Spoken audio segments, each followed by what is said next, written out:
Accessing library computer data.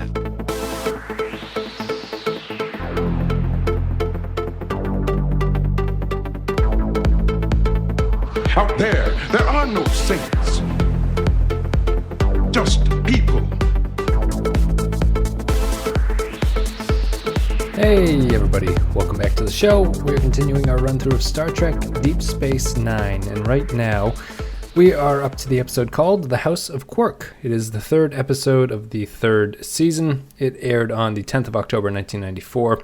Teleplay goes to Ron D. Moore. Story credit goes to Tom Benko, directed by Les Landau.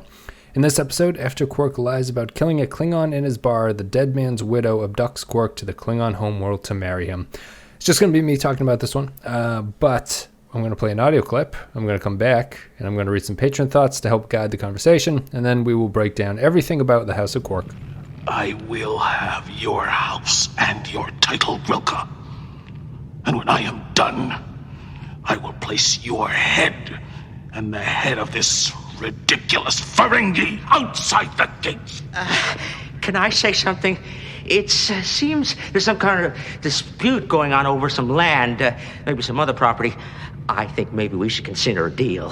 I should kill you right now! Maybe up! Hugo, you cannot challenge this man in council without just cause. We will have to consider this matter carefully before a final decision is reached. Until then, the Brechtal will be respected. The House of Kozak is gone. For the time being, it will be known as the House of Quark. Quark. The House of Quark. Okay, so this was an interesting episode. I usually have in the back of my mind that the Ferengi episodes are always ones that you could likely skip. And I don't know if that's fair. I don't know if that's deserved. It's probably like a TNG holdover in my mind going into DS9. I know that there are some good DS9 episodes, and obviously Quark and the Ferengi are developed better in Deep Space Nine, but it's when you see the House of Quark come up and you see Quark standing next to a Klingon wearing traditional Klingon garb, you don't really get inspired to think that this is going to be a good episode. I think this is actually a very, very, very good episode. It is very strongly written by Ronald D. Moore, who's moved over from TNG at this point. He had written part 1 of The Search, I think, if I'm remembering correctly. But this is his first sort of solo script, I guess would be the way to look at it. It's like his first real true DS9 episode, because The Search is a little bit separate from that, being a two-parter and also being the reintroduction of the season and the Dominion stuff and the Founders. So House of Quark is right in his wheelhouse, where it's about a Quark dealing with the Klingons. You have the Ferengi mashing up with the Klingon culture. And I think even more than that, it is... House of Quark is interesting because it is an episode that highlights the meta aspect of Deep Space Nine in a way that really suits the series, and it suits how it's going to differentiate itself from TNG. You know, if this was a TNG episode, it would not be really the same structure and the same tone with it. I think TNG would take it more seriously. They play it as a comedy here, and I think it works because I can only imagine that Ron Moore has been spending the 5 years or whatever he was on TNG writing all these Klingon episodes, coming up with this sort of parody idea of how you'd write about the Klingons. And it's told through the eyes of a Ferengi, which is interesting because as we've been developing the Ferengi into less of a joke, you actually have a good way to play them off of each other, because they are cultures that are so different from each other that you can't really obviously think about how they would interact in any meaningful, constructive way. But I think that the episode shows a way that they can do that, and that they can work around each other's faults and their own faults, and they can come up with a pretty interesting, maybe not ingenious, I was going to say ingenious, but it's not ingenious, a pretty interesting solution for both of their means and how they go about things. So Ron Moore wrote this episode, and it's It's very Klingon focused. It pokes fun at the Klingons while still treating them seriously in some regard. Like the episode is a comedy, but they act believable and according to what you would expect Klingons to do. I would describe it as like an operatic episode. I don't know if that's the right word, but that's what I think of when I see storylines like this. It's like a very grandiose, sort of epic, but I don't really think of epic in the nature. It's more like a heightened, not farce, but it's like a heightened sense of melodrama, I suppose would be a way to think of it. Very grandiose actions and grandiose plot threads and everything, and everyone's acting very heightened, and I think the Klingons fit into that mold always because of the way that they approach things and their sense of honor and how they sort of act as individuals. It lends itself to that kind of storytelling. But they flip it around here by making this actually a comedy, and it's actually kind of a funny episode. I laughed out loud a couple times, which is something that never really happens in Star Trek, so kudos to Ron Moore for writing that. I think that we'll get to the patron comments. The patrons really enjoyed I'll spoil it now, what is it, the DeGore House of whatever thing where Quark comes in and says that. I thought that was very good. I think that my favorite joke is the visual gag of when Quark comes into the High Council and he's explaining something and all the Klingons are looking at like data pads as Quark is trying to explain accounting practices to them, and then Gowron just throws his on the ground and says, "Enough of this." That's a very good joke that really works for both what you would think of the Ferengi as Quark's trying to weasel his way out of this and explain this, and the Klingon reaction to being told about that. And, maybe I'll work in some patron comments here as we go. Kyle Barrett says, "The House of Quark, other than the tie-in to the Dominion, this is an episode I don't like to think too hard about. Sure, it's a lot of fun to watch, but the episode strays too far into the Klingon obsession with honor for me. Quark beats DeGore just by throwing down his weapon and saying it would be dishonorable to kill him? How has no one done this before? Quark's victory highlights just how many loopholes there are in the Klingon honor system and makes me question how the Klingons can be so successful a species when their founding idea of honor can be so easily manipulated." I think this is I don't disagree with that point. I think it's a point that is something DS9 has so far, judging by some of the episodes we've had, DS9 has it's not a problem, but the way that they approach the Star Trek material sometimes leaves you with the opinion that Kyle does. And I think I had previously wondered it about an episode. Does the meta-criticism or the meta-commentary sometimes step on the toes of what the lore is in the background? Like if you make an episode like this that is poking fun of the Klingon honor system, and it's really trying to sort of play around with the fact that their sense of honor can be manipulated like that, and as Kyle says, if this is the case, how could they possibly survive as a species? We've kind of talked about that, the Klingon thing too, like, you always have in the background, are there scientists? We never see any Klingon scientists. There don't seem to be a lot of them. Every time we go to Kronos, it's standing in the High Council dramatically, people yelling at each other, threatening to kill each other, and then some people actually killing each other. But the bigger criticism, I think, expands beyond that. Kyle's point is right, but I think that you can always get back to that on some level with these alien cultures. You can always wonder how a culture so unnuanced and so one direction can actually function in this galactic society or whatever you want to call it. I don't think it matters. I think that you have to approach these DS9 episodes as sort of standalone or meta commentary, which I've said a bunch of times, but you have to look at it more of it's like the Star Trek fans Star Trek, I guess. Like we've talked about all this stuff so much now that we're just going to really break down and deconstruct everything, and I think Kyle gets that. I think it is a problem of, I know that Kyle, you enjoy the sort of not the lore and the why can't I think of the word, the continuity of things, and I think that episodes like this kind of interact with the continuity in not a great way. While they're not continuity problems, they just tend to highlight issues that you don't really want to think about, as you're saying here. I really liked it because I think that at this point I've seen enough of Star Trek to really want to step outside the usual realm of things. And I think this episode is probably one of the more successful attempts at doing that. It's actually funny. It exists in the universe and still makes fun of it at the same time. So I think it's an interesting breakdown. I think that the acting in it is very good. The writing for the Klingons makes sense. Ron Moore coming over, as we said, brings a Klingon voice to it. We haven't had a lot of Klingons to deal with on Deep Space Nine to this point.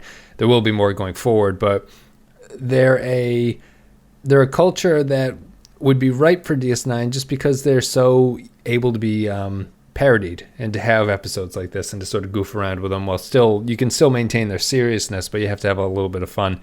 It's nice to bring back Gowron, get all that kind of stuff going, get back onto Kronos, which we haven't been to in a while. And it's, we're familiar with the culture. It's easy to sink in, and it's just a nice one-off episode that also, while having a one-off story, it also is showing how DS9 is going to work the Dominion angle into the background of things, where Quark's bar is not successful at the opening because of the Dominion threat. Everyone is leaving. No one wants to be there. Keiko's school is shut down because the kids have all left because this threat is in the background. And the episode itself doesn't deal with the Dominion at all, outside of just people mentioning is the reason why these things are happening. And it's a nice sense of continuity. It's a thread that runs through everything, and you can have other episodes that do different things while working in the Dominion stuff in the background and not having an episode that actually deals with them in any way, shape, or form. Just sort of the ramifications of what that threat actually means for people. I thought that the comedy worked here, which doesn't always work in Star Trek, so that's very nice. Probably more often than not, it does not work in Star Trek. Armin Shimmerman gets I think he says that somewhere in memory off of this is one of his favorite episodes, if not his favorite. And I can understand that. Quark has to be the hero in it. He actually wins the day. He comes up with the solution, which is, as Cal says, to not fight, and that causes the infinity endless loop or something in the Klingon programming, and they can't figure out how to handle it. So as long as you don't fight them, they will have to kill you without honor, I suppose, and that's just how you get around any kind of Klingon problems. But I think that the B plot is the Keiko and Miles O'Brien thing, where Keiko has got the school shut down. Miles O'Brien is trying to get her happy again. He knows that he brought her out there to the final frontier out here in deep space, and he's on DS9 working as the chief of operations, and she had to give up her career as a botanist to do it. The teaching thing fell through because none of the kids are around except for Jake and Nog. And he is trying to he's trying to make his wife happy. He realizes that it's his fault. Not his fault, but he's the reason that they're out there. She gave up a lot for him to be out there, and she gave up a lot of her own initiative to go out there and support him. And so he's trying to get things back up and running. He thinks he's going to make an arboretum for her. And then it all resolves, and he he brings to her attention the fact that there's a botanist job position needed to go to Bajor for 6 months, and Molly can go with her. If O'Brien is having a hot little affair on the side, I think that the storyline makes a little bit more sense. But I guess they wrote Keiko out because they wanted to develop the Bashir and O'Brien storyline, which is kind of a funny. You have to get rid of his wife. Which is a weird thing. There's something odd about that on some level. Like I understand the time is limited on a TV show, but couldn't they just have more Bashir and O'Brien scenes? Like every time I see O'Brien, I'm not like, where's Keiko? What's Keiko up to? Why isn't he with Keiko? But anyway, they wrote her out of the show for a little while. Her and Molly go off, and O'Brien lives the bachelor life on DS9, where he gets to hang out with his good chum Julian Bashir. I think that that B storyline is fine. It's a little odd when you have storylines like this where, speaking as a married person, where a married guy can't figure out how to make his wife happy and he has to go to everyone else for like advice about how to do it. It feels more like it's like a a teenage, like, young adult storyline than Miles O'Brien, who is 40 at this point, and he's been married for a long time, and you think he'd know his wife better than this, but no, he still needs to go for support from others. Bashir was probably the worst. I think the Cisco scene actually works better, and mostly because it highlights what kind of commanding officer Cisco is, where he's much more personal with his crew than Picard ever would be. I can't imagine that scene ever playing out with Picard, because Picard's not married, and so he wouldn't really have he wouldn't have that sense of grounding to what his rationale was. But Cisco really comes across as someone who cares deeply about his crew members, and it's a more personal relationship than we've had with the other captains and other commanding officers. But Keiko's gone. She is off to the mountains of Bajor with a 5-year-old girl for 6 months. O'Brien is just living a bachelor lifestyle on DS9. So hopefully he doesn't get up to any trouble, because, O'Brien must suffer, but not for anything untoward, I guess, would be the way to think about it. But that's about it. I think it's a solid, funny episode. I think that it's actually pretty good. We'll play an audio clip. I'll come back and I'll read some patron thoughts, and then we will call this one. We'll get it over on it, and I don't know what I'm trying to say. We're going to read some patron thoughts, and we're going to come back and we will wrap this one up. I am Quark, son of Keldar, and I have come to answer the challenge of Dagor, son of whatever.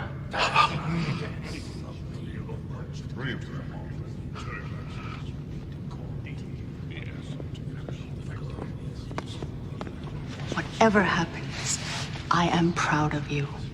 I wish I could say that's comforting. All right, so patron thoughts. If you support the show on patreon.com/thepenskyfile, you get you get to leave some thoughts about upcoming episodes. I read them on the podcast. We react to them. It's just going to be me reacting today, obviously. What did I read here? House of Quark. There we go. I've highlighted it. So I read Kyle's, but we'll now move on to Zam Nuclear Vessel. House of Quark. Love it. Trek has rarely been great at showing how its own events become history, but this time it is. So in addition to being very funny, it has a sincerely epic quality, and you can see how the story of the Ferengi who married a Klingon might be told and retold throughout the quadrant. It's true. Obviously, the Klingons like to maintain their tradition and their like oral traditions and their legends and everything like that. This would be a good case for it. And I think it's nice that they never actually change their opinion of the Ferengi, because Gowron's thing is like, if you kill this pathetic little Ferengi, you will bring dishonor to yourself. It's not that they recognize Quark has been exceedingly brave or anything. They are more just unimpressed with him, except for Grilka. Is it Grilka, the woman that he marries? I think that's her name. She seems impressed by it. But everyone else is just kind of more disturbed that a Klingon would attempt to kill a Ferengi who is unarmed, because that is the greatest disgrace that a Klingon can actually go through. Matthew Ross, House of Quark, an enjoyable romp that's light with maybe one of the better showcases of Ferengi obnoxiousness, aka way better than the writing on Discovery, with Dagor, House of Whatever. It felt like a law school exam question on rights of property ownership and succession, Klingon style. The confused looks of the Warrior Council being explained where money goes was apropos to a Klingon warrior system, which begs the question, who really runs that empire? It was interesting to see their machination, and even Gowron telling Dagor to chill with the hand wave, showing that their system, although barbaric, does actually have a rule of law. The O'Brien marital strife was for once seemed plausible, and I was happy to see it, probably because we know Keiko is going to be away for a while. The O'Brien side story did seem genuine. Keiko's frustration at being bored out of her skull on a station, not even teaching who teaches Nog and Jake now, Dabo girls, and Miles' attempts to mollify his wife. The Doctor's observation on how to smooth over the relationship seemed mildly truthful, unfortunately from experience, and Dax's there. The fact that O'Brien felt comfortable enough to seek a shoulder, and Cisco shows a nice camaraderie in the characters and what one would expect in a boss-to-employee relationship. A quick, fun romp with a slight touch of the Dominion in the back of everyone's mind. I think that the Keiko... You touched on the Keiko being bored out of her skull. I think that makes sense, and I think everything in that storyline is good. I almost feel they could have stretched it out. I know that they're just trying to get rid of her, and I was making fun of that earlier for that being kind of a silly reason to get rid of her for a while. But the I know the show doesn't really feel interested, but the strife angle between the two of them being stuck on this station that once she loses the school, she doesn't really have anything else going for her, except I don't understand why she can't be a botanist. I feel like in this Star Trek universe, there's nothing really stopping her from like setting up a laboratory to do botany work. I don't know if anyone has any opinions about it. I feel like you can just get data, you can analyze data, you can do all this you can grow your own plants, you can do the science stuff, she's not limited in any way where she couldn't be a botanist. So that's it's like a replicator problem. How can people be hungry when there's replicators? But that was my only concern or takeaway from it. I'm just looking through this real quickly. It did feel truthful. I wish it wasn't written. Every time I see those scenes for the O'Briens, I feel like they're written by 20-something single writers. They don't really come across very well to me, and it's not just like a problem with it's not the tone of the series. It's because the other characters have better interactions with each other, and I don't know how much of it is. I don't think too much of it is on Rosalind Chow. I don't think she can't not do it. There's this like melodramatic soap opera-iness to their relationship. Like when they, O'Brien is like, here's the dinner, now let's fuck. And then they come out the door and she's in her bathrobe, like holding onto his arm. It just feels so odd. And every time they kiss, it kind of makes me cringe a little bit. It doesn't feel entirely... It feels too melodramatic. It feels too over the top, their relationship, and it's a little bit unsettling. I wish they would just tone it down a little bit and have them interact more in a sort of just neutral character to each other, like two neutral characters. They always act like they're playing husband and wife on some level. It never really feels good for me. Stephen Cobb says, The House of Quark. Playing the Ferengi against the Klingons is an absolute joy to watch. The acting was really good all around from the Klingons. As noted, when Quark said, I'm here to fight Dagor, son of whatever, and all the Klingons gasp is hilarious. The humor in this episode is derived from the pointing out of the sillier aspects of Klingon culture. It works well because the Klingons are out of their element and Quark is very much in his element with a scheming, financing loophole using. As for the O'Briens, this is the closest they have come to being a realistic married couple, in my opinion, and the plot resolution provides an organic way to set up Keiko's ongoing absence from the show. For the Ferengi thing, I do think it's kind of an ingenious use of the Ferengi culture. I was actually surprised that Quark would be interested in ledgers. That he hasn't really shown that to be the case, but you can understand why the Ferengi would be interested in looking at ledgers and understanding the finances of things. It's an aspect of that species that we haven't really. You get the sense more that they're just con men and that they wouldn't actually be good at stuff like that. It makes total sense that they would be good at it, and they should be good at it, and Quark obviously is good at it. But it just goes hand in hand with the fleshing out of the Ferengi as a people, which is really kind of shocking to this point of how far they're pushing the Ferengi to reconcile them with this new universe where they actually have to make sense. I think it's a good idea to do that, to really develop them and have them be good at things as opposed to just being sort of weaselly con men. And again, I just think that the Quark explaining the finances to the Klingon Council and them all looking disgusted is probably my favorite joke in the entire show. Let's see here. Evan Coyne, House of Quark. A good story made great by Mary Kay Adams and Armin Shimmerman's performance. I'll stop that there and I'll interrupt the joke where I think it's after Quark has exposed the scam that Dagor is doing, and she's like, if you don't take your hand off my thigh. She does really deliver that very well. I think the two of them play that scene really well. That's another good joke.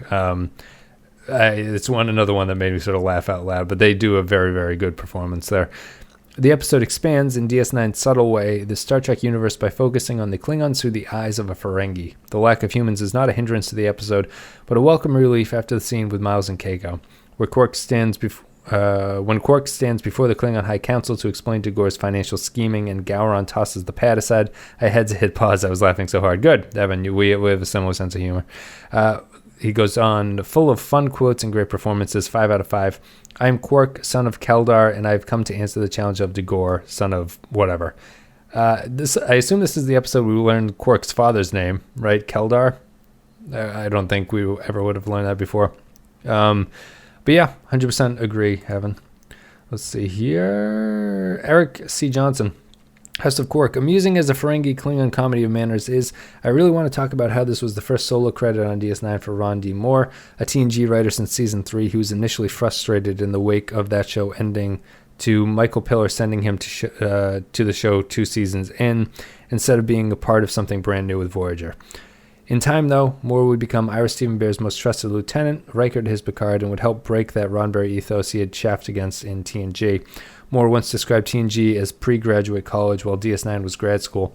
When Moore rebooted Battlestar Galactica a decade later, it was less a reboot of the 70s show, so much as a, quote, what I learned working on DS9, end quote, combined with, quote, what I learned didn't work on Voyager, end quote. But that is a story for another time. Yeah, we'll have to, I've never actually watched Battlestar all the way through. Maybe that's, I couldn't really get into it. I probably needed to put more effort into it, but I couldn't get into it for whatever reason. I should probably watch it at some point.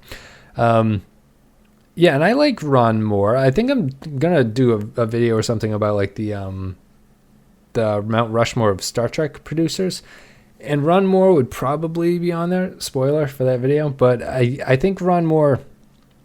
People always have this sort of Ron Moore criticisms, which I think you can say about any writer. They have tropes that they go back to, but I think his interests certainly align with DS9's in a lot of ways. Like his sort of military, he likes the chain of command military stuff.